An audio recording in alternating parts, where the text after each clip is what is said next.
Hello' everyone, মই স্মিতা। মোৰ ভিডিঅ'লৈ আপোনালোকক সকলোকে স্বাগতম জনাইছোঁ। আৰু এতিয়া মৰ্ণিং 4:38 টাইম হৈছে আৰু এতিয়া গা মূৰ ধুই ৰেডি হৈ ল'লোঁ আৰু এতিয়া আমি যামগৈ অগ্নিনাথ বাবা মন্দিৰ দৰ্শন কৰিবলৈ।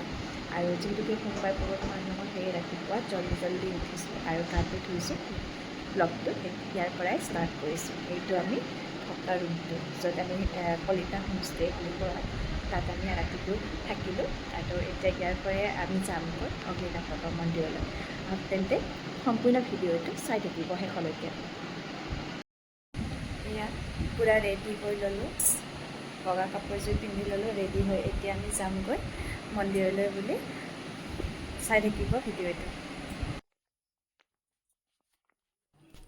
এতিয়া আমি ৰুমৰ পৰা ওলাই আহিলোঁ আৰু ৰুমৰ পৰা আমি মন্দিৰলৈকে খোজকাঢ়িয়ে যাম। বেছি দূৰৰ ৰাস্তা নহয়, খোজকাঢ়িয়ে যাব পাৰি।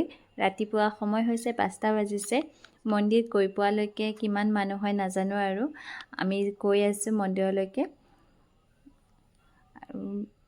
আমাৰ ৰুমটো একেবাৰে ওচৰতে হয় মন্দিৰৰ পৰা।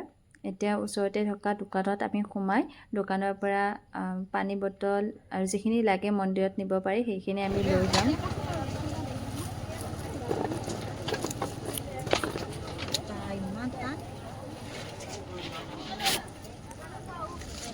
কেইটা দিম বাইদেউ? 5টা দি দিয়ক।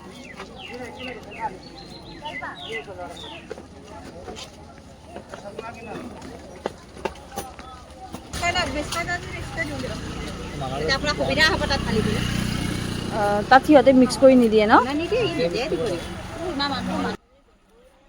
আৰু এই দোকানৰ বাইদেউজনীয়ে বটলটো আৰু এই পানী বটলটোত গংগাৰ জলটো মিহলাই দি দিছে। আৰু আমি দোকানখনৰ পৰা লৈছোঁ মিঠাই তেলৰ বটল এটা, পানী বটল, গংগাৰ জল, পদুম ফুল আৰু বেলপাত। এইখিনিত লৈছে 150 ৰুপিজ। আৰু এইফালে লাইন চাওকচোন, ইমানখিনি মানুহ লাইন অলৰেডি দিয়ে আছে আগতে। আমি আহি পোৱাত লেট হৈছে বুলিয়ে ক'ব লাগিব, যিহেতুকে আগত অলৰেডি বহুতখিনি মানুহ আছে। শুনামতে 3টা বজাৰ পৰা কিছুমানে 3টা বজাৰ পৰা লাইনত আছে। আমাৰ পিছত অলৰেডি আৰু লাইন হৈছে, ইমানখিনি মানুহ হৈছে ৰাতিপুৱা। যিহেতুকে এইটো শাওণ মাহৰ সোমবাৰ হয়, এইটো 4 আগষ্ট আছিলে, সিদিনা বহুত মানুহ হৈছিলে। এনেই এইটো মন্দিৰত মানুহ বহুত হয়, তাতে শাওণৰ মাহ, সেই মানুহ বহুত হৈছে। আমি বাহিৰতে এনেকৈ ৰখি আছোঁ, এতিয়ালৈকে গেটটো খোলা দিয়া নাই। আৰু মন্দিৰটো বনাইহে আছে, কনষ্ট্ৰাকশ্যনৰ কাম চলি আছে।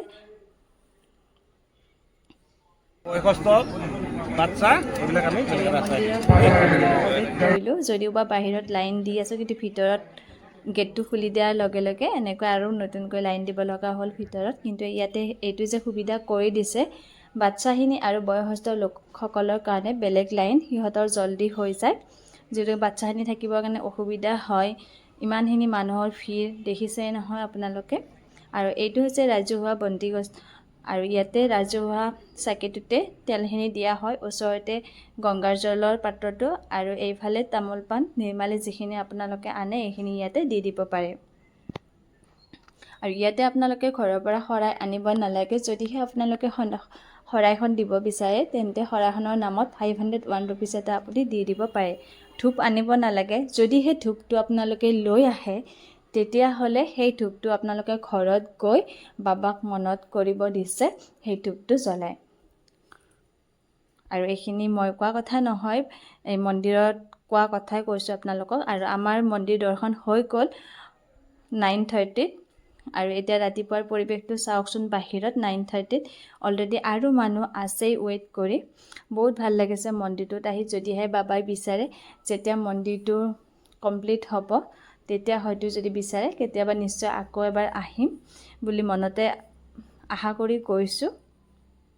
আৰু আমি যিহেতুকে ৰাতিৰ বাছত ঘৰলৈ উভতি আহিম আৰু এইফালে আমি শিৱসাগৰ ফুৰিবও যাম, কাৰেংঘৰ ৰংঘৰ এইবিলাক চাম, সেয়ে আমি ৰুমলৈকে বুলি আহিলোঁ। এতিয়া ৰুমত ড্ৰেছটো চেঞ্জ কৰি অলপ ফ্ৰেছ হৈ আমি ফুৰিব ওলাই যাম।